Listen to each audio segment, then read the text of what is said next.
to Lahore's one and only awesome book Appreciators Club. We're broadcasting currently out of a library under construction. Nevertheless, we built a warm fire and have brought in 3 terrific guests to give us more insight on the lives of those in a terrifically outstanding book, Moth Smoke. It is a book of the ages. I laughed, I cried, I wanted to smoke hash, simply astonishing. And since my guests are more than fashionably late, let me educate you, my lovely audience, on the rich history of our beloved Lahore.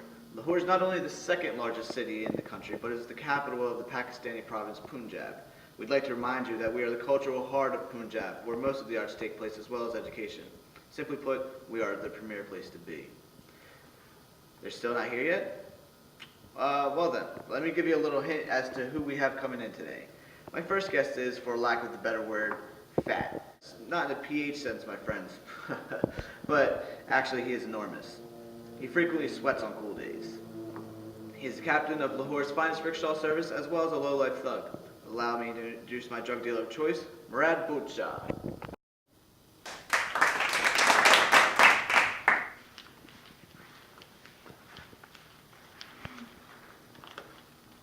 Welcome, my friend.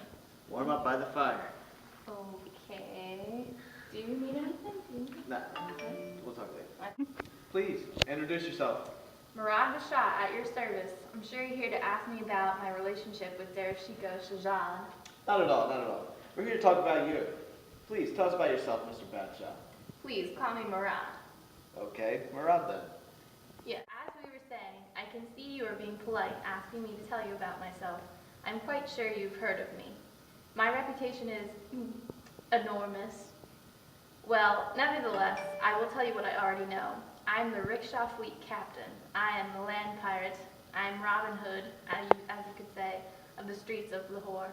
Robin Hood? Taking from the rich, giving to the poor, my friend, you must know of Robin Hood. Otherwise, I would suggest you read a tad more. I know. Never mind. Perhaps you could tell us more about your life, your family? Ah, my family. I never knew my father, dead before I graced this planet with my presence. His death was sudden, freakish, but I would not disturb you with the details. Only that he loved my mother passionately, despite the fact that his family never accepted her. It must have been hard on her when your father died. My heart breaks to even think of what she must have went through. She had nowhere else to go except to her brother. He worked at a library. He's the reason for my love of literature. Perhaps I can recommend you a good read. Someone as lacking in the book department as you seem to be could surely benefit from the advice of a well-read master such as myself. That won't be necessary, thank you. How's school for you? Naturally, I graduated with an MA in English. Difficult to find jobs, as you may imagine. Hence my current career, rickshaw. And before that, primary school, for example? To be honest, my friend, I remember little of those days. I prefer it better that way. Children were not very kind to me. I was different, as they say. I was always huge. You see, children can't tell the difference between fat and massive. I couldn't myself for a while when I was young.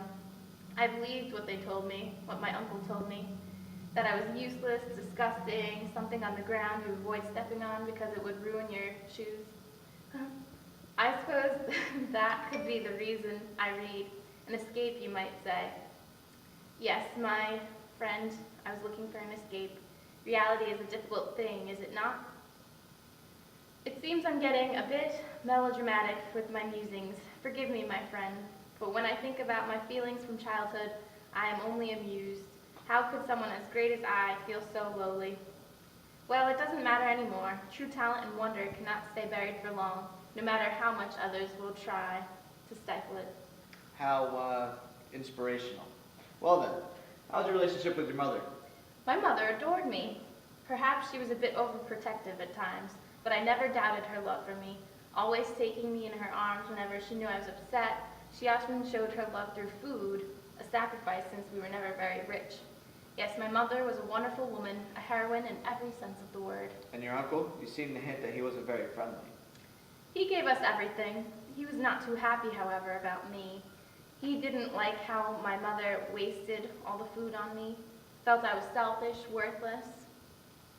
I cannot be angry with him, however. He helped me make me the fabulous person that I am today, did he not? That's all the time we have for now. Thanks once again, Murad. Always a pleasure. Now, a word from our TV sponsors. Kali Kali कील छाइयों वाली काली काली कील छाइयों वाली काली काली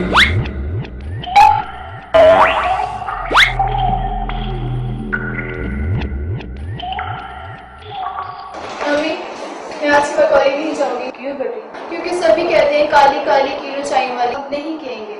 वो क्यों? क्योंकि मैं लेके आई Pfizer boutique में। Welcome back. Well, my next guest was supposed to be here about an hour ago, but has yet to show up. Let's see if we can track him down.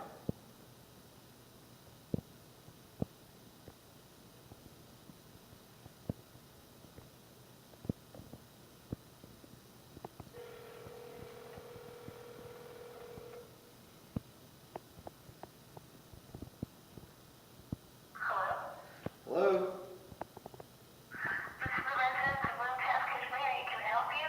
Hey, Minucci, this is the Awesome Book Appreciators Club. You were supposed to be here on the show. What happened? Oh, yeah. Well, one guy needed me here, and I had to shave my face. I'm a man now, after all. Okay, well, do you mind if I ask you a few questions while I got you on the line? Nothing would make me happier. Great, so let's start with your childhood. What was that like? I actually had a pretty difficult childhood, but I try not to let it get me down. I was born in Lahore and have lived here all my life. My parents are not rich, but they made enough to support me, and I love them a lot. One day when I was 7, we were crossing the street, and a car went through a red light. My parents had time to push me out of the way, but not enough time to save themselves. After they died, I had nowhere to go, so I looked down the streets. The times were hard. I tried to be happy and carefree because I figured that's what my parents would have wanted. Wow, that's really inspiring. So how did you come to know and work for Dario Shahzad? Well, while I lived on the streets, I needed to do something for money. I tried begging, but for some reason I didn't get a lot of money. People just kept calling me weird. So I had to start stealing so that I could survive. One day when I was about 9, I was trying to steal a wallet out of this lady's purse, and she caught me. I didn't know what to do, so I started crying, saying I would do whatever she wanted as long as she didn't report me. Thankfully, she took pity on me and sent me to work for her son, Dara. And how was it working for Dario? At first, it wasn't so bad. He was never outright mean to me, and I finally had a place to stay after being on the streets for so long. And I loved getting a steady paycheck. That was awesome. But then things started to change. John lost his job and started acting really weird. He would yell at me, refuse to pay me for long periods of time, and he even hate me. I was scared of those times. I'm so glad they're over. So how did you get out of working for him? Well, one day, I told Donnie that he really shouldn't be selling drugs, and that made him really mad. He slapped me right across the face, so I ran away. It was too hard to stay positive in that place. Once I was out of that house, I thought about where I should go, and I thought that Lulu Tess has always been nice to me. So I went to her house, and her husband gave me a job as a servant. But you don't work there anymore? No, now Lulu Tess lives in a separate apartment, and I work only for her. I like it this way, because she's always so nice to me and pays me on time, too. I'm glad she didn't move out of Lahore, though, because I've never lived anywhere else. Well, I'm glad to hear you're doing so well. One last question I'm sure is on everyone's mind. Do you understand that concept of air conditioning yet? Of course, it blows hot air. Of course it does. Well, thank you for talking with us today. No problem. Call back anytime. All right. Well, that was Minucci, and finally we'll be hearing from the ever-popular Mumtaz after this brief word from our sponsors.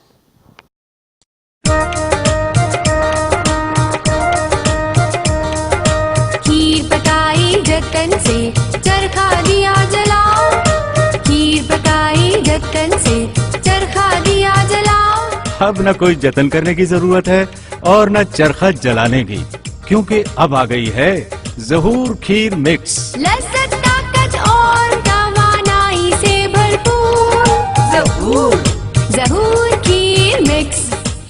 अब किसी जतन और झंझट की कोई जरूरत नहीं। खीर बनाना बहुत ही आसान, पिस्ते और बादामों वाली खुशबूदार और कितनी मजेदार। ज़हूर खीर मिक्स, लज्जत और ताकत से भरपूर ज़हूर खीर mix. Zahoor kheer mix, Zahoor kheer mix. Zahoor kheer mix. Hi, welcome back, and now we have with us the lovely Mumtaz Shah. My last name is Kashmiri. Oh, I'm sorry, that's right. You're no longer married. Yes, but I never took my husband's last name. I want to be able to keep that part of me to myself. Oh, I understand. If you don't mind me asking, why did the marriage fail? Actually, that's a question very few people ask me. They all think they know why. Because I'm an adulterous monster feeding on the lives of the innocent. Maybe they're right. But it's more complicated than that. Relationships, marriages, they're not dictatorships. Two people are in it together, and the responsibility falls on both their shoulders. So, to answer your question, part of the breakup had to do with me tearing us apart with my monstrous claws. But Ozzy was also to blame. He's a self-centered bastard. I'd never been able to take my life back from him if I stayed. And where does, I don't know, your son fall in the separation? He'll stay with Ozzy, but please, I don't want to talk about it. That's fine. Well then, what was your childhood like? Your family? I came from a wealthy family in Karachi. I was the youngest of three with one brother and one sister. You must have been very close. Not really. I was left alone most of the time. My older sister never wanted to have anything to do with me. My brother, well, he cared. I know he loved me. He just couldn't show it. He didn't even cry when I almost died of pneumonia, though he did spend the whole night with me in the hospital. It was probably a side effect of dealing with our father. Your father? What was he like? He was a great man. When he bothered to come home, he made sure to spend as much time as he could beating my dear mother. That's so, tragic. Do you think that affected your relationships from that point on? Of course it did. In high school, I refused to go anywhere near boys, and in college, I was sleeping with all of them. But despite all my efforts, I ended up just like my mother, married to a cool prince. Well then, let's talk about your writing. Apparently you wrote for magazines back in New York. What led to your love of writing? When no one will listen to what you have to say, you learn ways to cope.